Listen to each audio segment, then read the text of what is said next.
अस्सलाम वालेकुम स्टूडेंट्स, मेरा नाम सैयद कमर अब्बास है। तो स्टूडेंट्स, इससे गुज़िश्ता लेक्चर में हमने डिफ्यूजन और फैसिलिटेटेड डिफ्यूजन के बारे में पढ़ा। आज हम ऑस्मोसिस के बारे में पढ़ेंगे। इंशाल्लाह ऑस्मोसिस के बारे में तफसील से जानने की कोशिश करेंगे और ये भी जानेंगे कि ऑस्मोसिस की वजह से सेल्स के अंदर पैदा होने वाले पानी के तवाज़ुन के जो मसाइल हैं उनको कैसे हल किया जा सकता है। तो आइए चलते हैं ग्लास बोर्ड की जानिब। अस्सलाम वालेकुम स्टूडेंट्स, आज हम ऑस्मोसिस के बारे में तफसील से पढ़ेंगे। ऑस्मोसिस क्या है?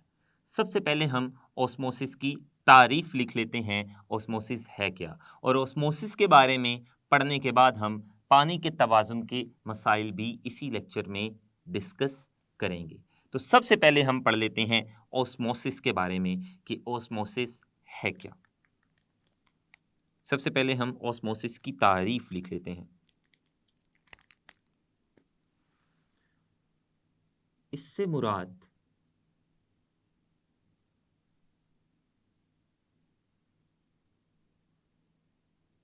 पानी का कम इर्तिकाज़ वाले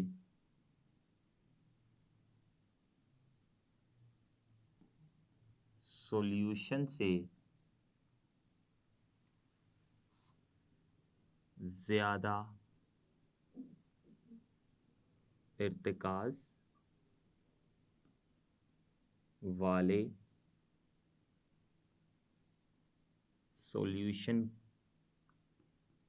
की तरफ जाना है।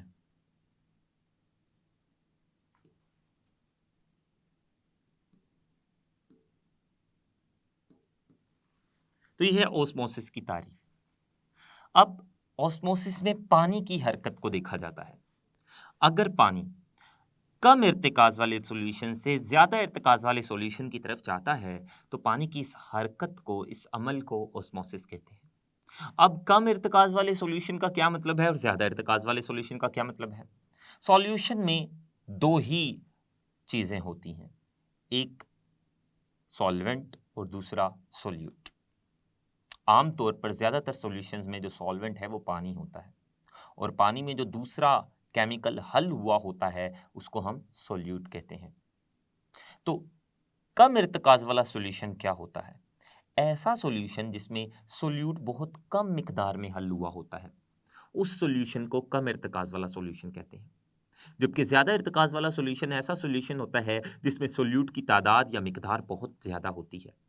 तो अगर पानी ऐसा सॉल्यूशन जिसमें सोल्यूट की मिकदार बहुत कम है, वहां से ऐसे सॉल्यूशन की तरफ हरकत करना शुरू कर दे जहां सोल्यूट की मिकदार बहुत ज्यादा है, तो पानी की इस हरकत को हम ऑस्मोसिस कहते हैं। पानी का कम इर्तिकाज़ से ज्यादा इर्तिकाज़ वाले सॉल्यूशन की तरफ हरकत करना, पानी का कम इर्तिकाज़ वाले सॉल्यूशन से ज्यादा इर्तिकाज़ वाले सॉल्यूशन की तरफ हरकत करना, इस हरकत को ऑस्मोसिस कहते हैं।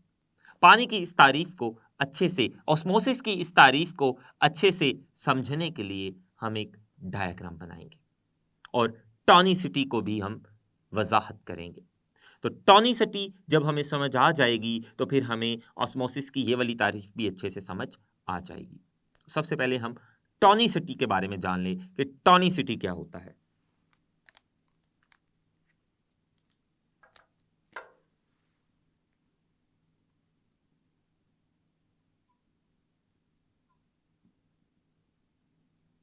टॉनिसिटी, टॉनिसिटी क्या है, इसकी पहले हम तारीफ लिख लेते हैं। तो मवाजना किए जाने वाले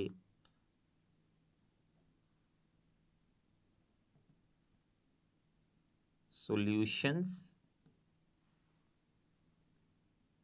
में सोल्यूट की मुतनासिब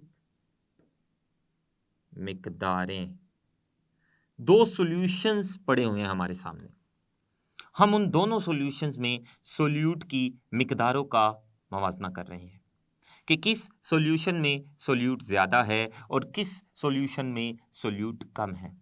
तो ये दो अलहदा अलहदा मवाजना किए जाने वाले सॉल्यूशंस में सोल्यूट की मिकदार है, किस में सोल्यूट की मिकदार कम है, किस में ज्यादा है, इस मवाजने को टॉनिसिटी कहते हैं।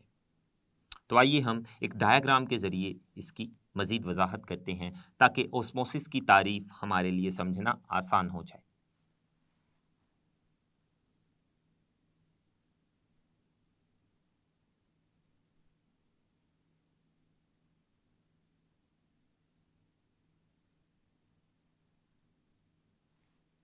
ये हमारे पास एक बीकर है। इस बीकर के दरमियान में हम एक वॉल लगा लेते हैं, एक दीवार बना लेते हैं, और वो दीवार सेमी परमिएबल दीवार होनी चाहिए।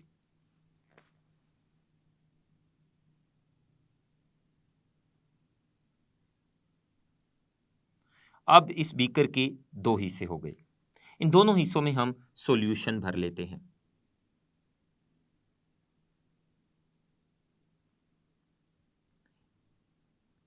एक दाईं तरफ वाला हिस्सा हो गया इस बीकर का और एक बाईं तरफ वाला हिस्सा। इन दोनों हिस्सों में हमने सॉल्यूशन भर दिया। अब ये सॉल्यूशन में मौजूद पानी के मॉलिक्यूल्स हैं जो आपको नजर आ रहे हैं नीले रंग के। अभी इन दोनों सॉल्यूशंस का हमने मवाजना करना है।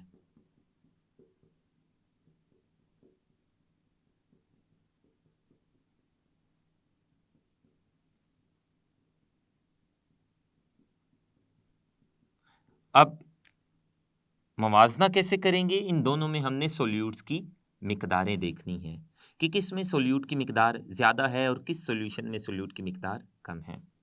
और ये जो हम मवाजना कर रहे हैं दोनों सोल्यूशन की सोल्यूट्स की मिकदारों में, इसी को तो टॉनिसिटी कहते हैं।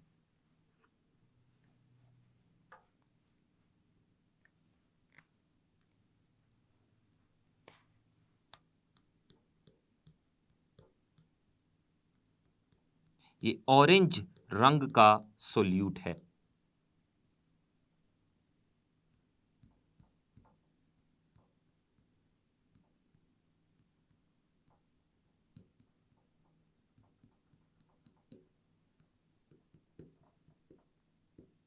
दोनों तरफ आप सोल्यूट के मॉलिक्यूल्स देख सकते हैं।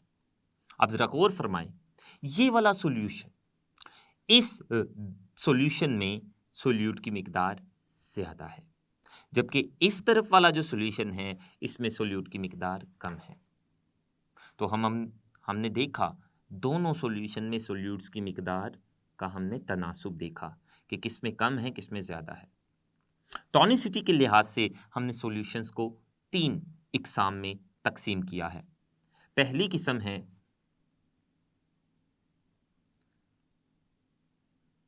हाइपोटोनिक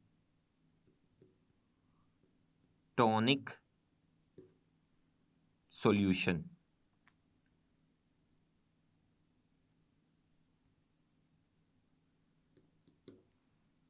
दूसरी किस्म है हाइपरटोनिक सॉल्यूशन।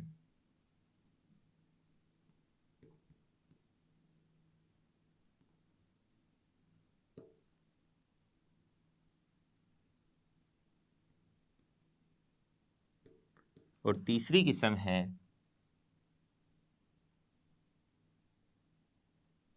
Isotonic solution.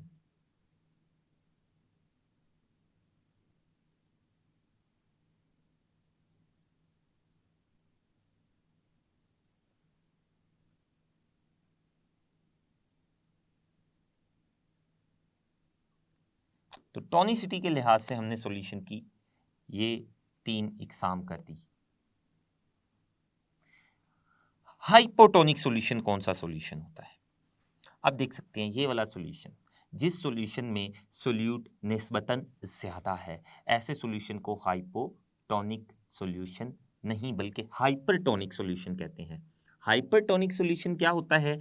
ऐसा सॉल्यूशन जिसमें सोल्यूट ज्यादा होता है, निस्बतन ज्यादा होता है, जबकि हाइपोटोनिक सॉल्यूशन ऐसा सॉल्यूशन होता है जिसमें सोल्यूट निस्बतन कम होता है। अब ये वाला सॉल्यूशन जिसमें सोल्यूट निस्बतन ज्यादा है, ऐसे सॉल्यूशन को हाइपरटोनिक सॉल्यूशन कहते हैं।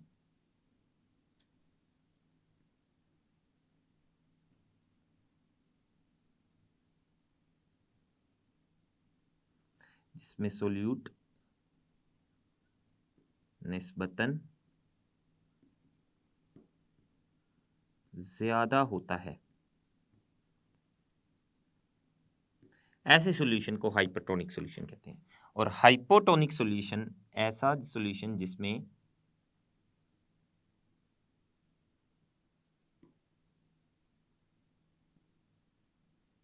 सोल्यूट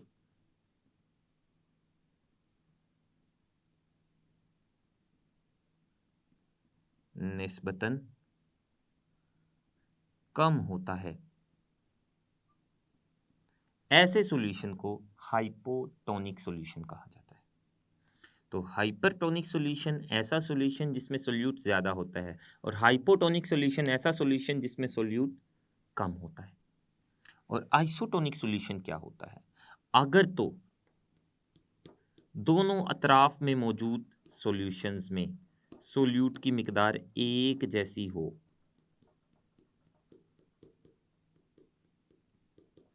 दोनों हिस्सों में मौजूद सॉल्यूशंस में अगर सोल्यूट की मिकदार एक जैसी हो जाए, तो ऐसे सॉल्यूशन को आइसोटोनिक सॉल्यूशन कहते हैं। तो आइसोटोनिक सॉल्यूशन ऐसे सॉल्यूशंस होते हैं जिसमें सोल्यूट की मिकदार यकसा या एक जैसी होती है।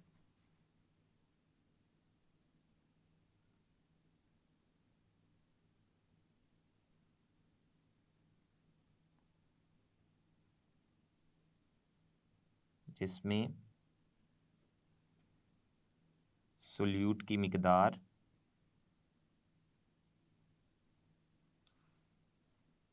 एक जैसी होती है।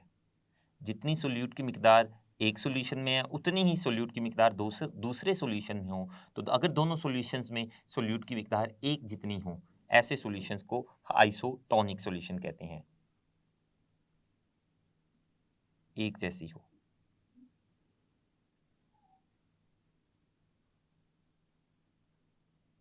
ऐसे सॉल्यूशन को हम आइसोटोनिक सॉल्यूशन कहते हैं। तो ये हमने ऑस्मोसिस के बारे में पढ़ा। हमने पढ़ा था कि ऑस्मोसिस का मतलब है कम इर्तिकाज वाले सॉल्यूशन से ज़्यादा इर्तिकाज वाले सॉल्यूशन की तरफ पानी का चला जाना।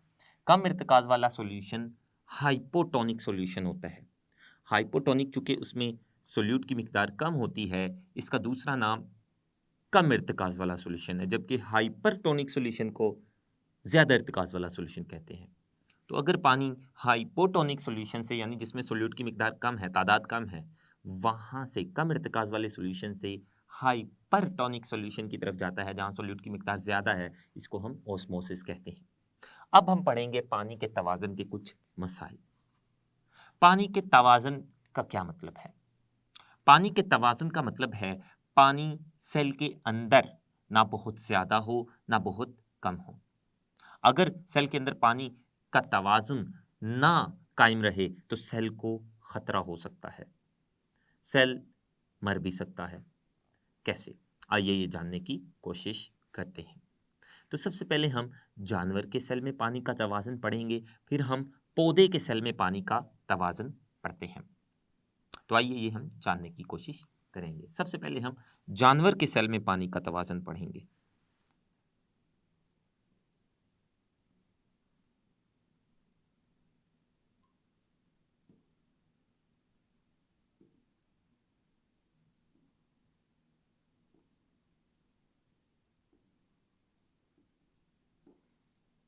हम जानते हैं कि जानवर के सेल के इर्द गिर्द सेल वॉल नहीं होती।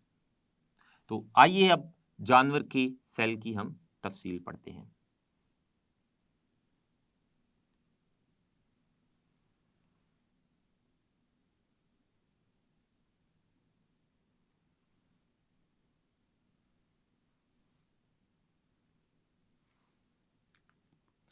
ये मैंने 3 हिस्से बना दिए हैं। एक हिस्सा हाइपोटोनिक सॉल्यूशन से भरा हुआ है,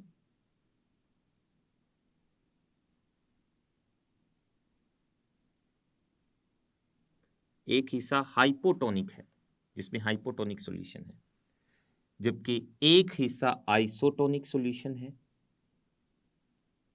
उसमें आइसोटोनिक सॉल्यूशन है, जबकि एक हिस्से में हाइपरटोनिक सॉल्यूशन है। तो ये 3 अलग-अलग हालात हैं। अब हम देखेंगे जब जानवर के सेल को हाइपोटोनिक सॉल्यूशन में रखा जाता है, तब उस सेल के साथ क्या होता है। अगर उसको हम आइसोटोनिक सॉल्यूशन में रखेंगे तब उसके साथ क्या होगा, और अगर हम उसको हाइपरटोनिक सॉल्यूशन में रखेंगे तब उसके साथ क्या होगा। हम जानवर की जिस्म का कोई भी सेल ले सकते हैं। यहाँ हम रेड ब्लड सेल लेंगे। तो अगर हम एक रेड ब्लड सेल को हाइपोटोनिक सॉल्यूशन में रखते हैं, ये रेड ब्लड सेल है जानवर के जिस्म का, तो अगर इस सेल को हम एक हाइपोटोनिक सॉल्यूशन में रखेंगे तो इसका क्या होगा। हाइपोटोनिक सॉल्यूशन ऐसा सॉल्यूशन होता है जिसमें सोल्यूट कम होता है लेकिन पानी बहुत ज़्यादा होता है। हाइपो का मतलब होता है लो, कम होना। टॉनिक का मतलब है सोल्यूट, यानी कम इर्तिकाज वाला सॉल्यूशन। कम इर्तिकाज वाला सॉल्यूशन ऐसा सॉल्यूशन जिसमें सोल्यूट कम होता है, और पानी हमेशा कम सोल्यूट या कम इर्तिकाज वाले सॉल्यूशन से उस तरफ जाता है जहां सोल्यूट का इर्तिकाज ज़्यादा होता है। तो पानी हाइपोटोनिक सॉल्यूशन से हरकत करके आ जाएगा सेल के अंदर। तो जब पानी सेल के अंदर आ जाएगा तो सेल बड़ा होता जाएगा, फूलता जाएगा, और रेड ब्लड सेल के फटने का खतरा कायम हो जाएगा। तो हाइपोटोनिक सॉल्यूशन में पानी अंदर आने की वजह से रेड ब्लड सेल फट सकता है।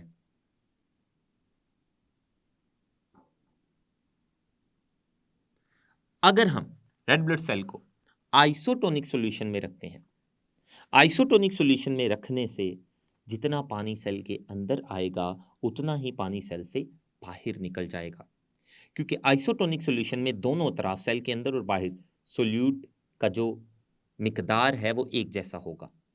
अंदर भी सोल्यूट का मिकदार उतना है जितना बाहर है, जिसकी वजह से जितना सेल के अंदर पानी आएगा उतना ही बाहर निकल जाएगा, इसलिए सेल पर कोई असर नहीं पड़ेगा, सेल वैसा का वैसा रहेगा। लेकिन हाइपरटोनिक सॉल्यूशन में अगर हम सेल को रखेंगे तो सेल सिकुड़ जाएगा।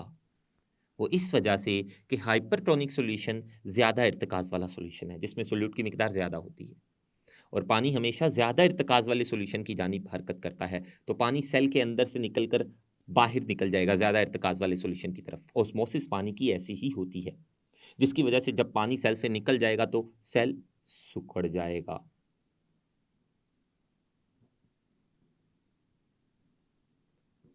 ये थे जानवर के सेल के पानी के तवाज़ुन के मसाइल। अब हम पौधे के सेल के पानी के तवाज़ुन के मसाइल पढ़ेंगे।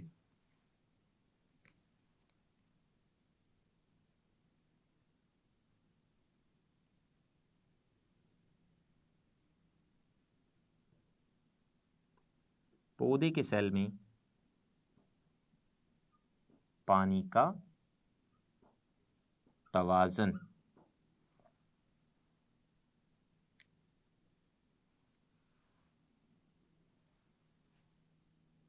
पौधे का सेल जानवर के सेल से मुख्तलिफ होता है। जानवर के सेल के इर्द गिर्द सेल वॉल नहीं होती, लेकिन पौधे के सेल के इर्द गिर्द सख्त और बेजान सेल वॉल होती है। वो पौधे के सेल को फटने नहीं देती, वो पौधे के सेल की हिफाजत करती है फटने से या किसी और मसले से। इसलिए अगर पौधे के सेल के अंदर पानी बहुत ज़्यादा भी हो जाता है तो वो पौधे के सेल के इर्द गिर्द जो सेल वॉल होती है वो उसको फटने नहीं देती। तो आइए हम जानने की कोशिश करते हैं कि पौधे के सेल में पानी का तवाज़ुन कैसे होता है। अगेन हमने 3 हालात, मुख्तलिफ हालात रख लिए। एक तरफ हाइपोटोनिक सॉल्यूशन होगा,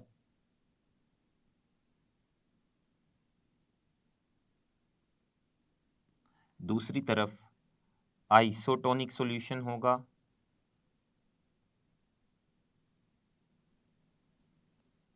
और तीसरी तरफ हाइपरटोनिक सॉल्यूशन होगा।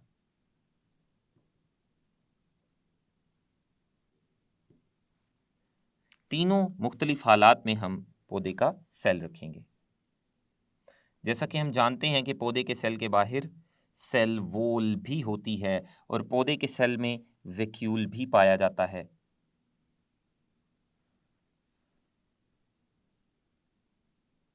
ये पौधे के सेल के इर्द गिर्द मौजूद सेल वॉल है और ये पौधे का वैक्यूल है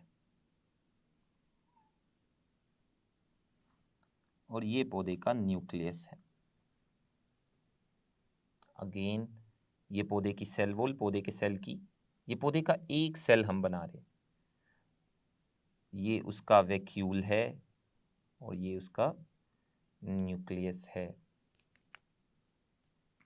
और ये पौधे के सेल की सेल मेम्ब्रेन है।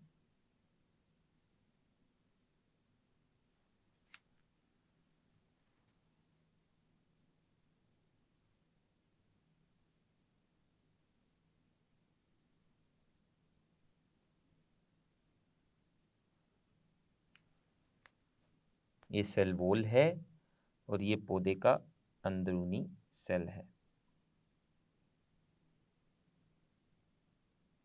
और ये उसका वैक्यूल है और ये न्यूक्लियस है।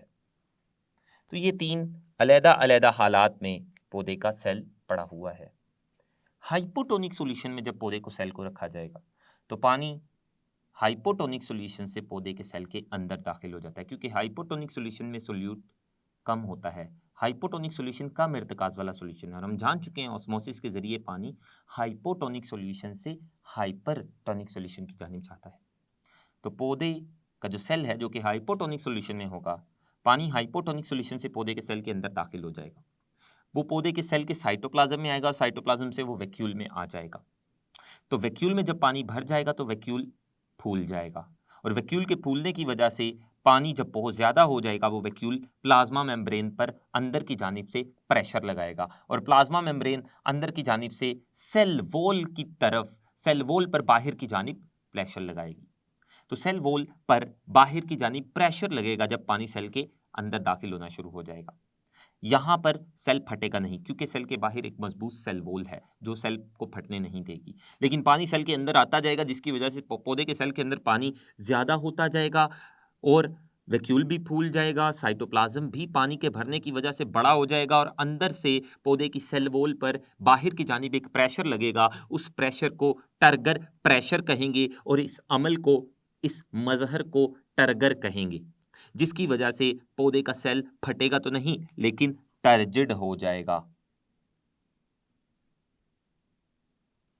इसके अलावा जब पौधे के सेल को आइसोटोनिक हालात में रखेंगे तो जितना पानी पौधे के सेल के अंदर आएगा उतना ही बाहर निकल जाएगा, जिसकी वजह से पौधे का सेल टर्जिड नहीं होगा, वो ढीला और नरम रहेगा, वो सख्त नहीं होगा अंदर से।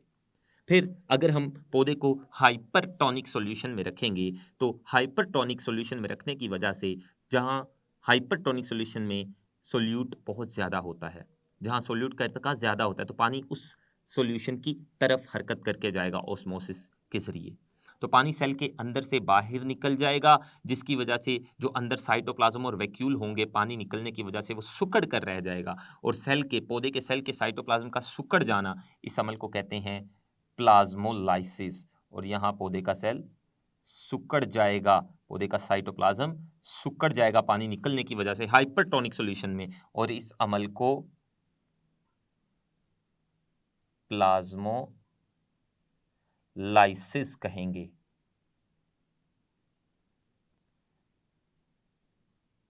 जबकि ये वाला अमल, जिस अमल में पौधे का सेल टर्जिड हो गया तो वो इस वजह से क्योंकि हाइपोटोनिक सॉल्यूशन से पानी सेल के अंदर आता है और सेल के अंदर जब पानी भर जाता है तो अंदर से पानी सेल, पौधे के सेल की सेल वॉल पर अंदर से प्रेशर लगाएगा, जिसकी वजह से सेल वॉल बाहर की तरफ खींचेगी। उस पर जब अंदर से प्रेशर लगेगा और पानी के अंदर से प्रेशर की वजह से पौधे का वो वाला सेल टर्जिड या सख्त हो जाएगा। वो जो अंदर से सेल वॉल पर प्रेशर लगेगा बाहर की जानिब उसे कहेंगे टर्गर प्रेशर और इस मजहर को, इस अमल को, प्रेशर लगने के अमल को कहेंगे टर्गर। तो ये हमने पौधे के सेल में पानी के तवाज़ुन के मसाइल पढ़े।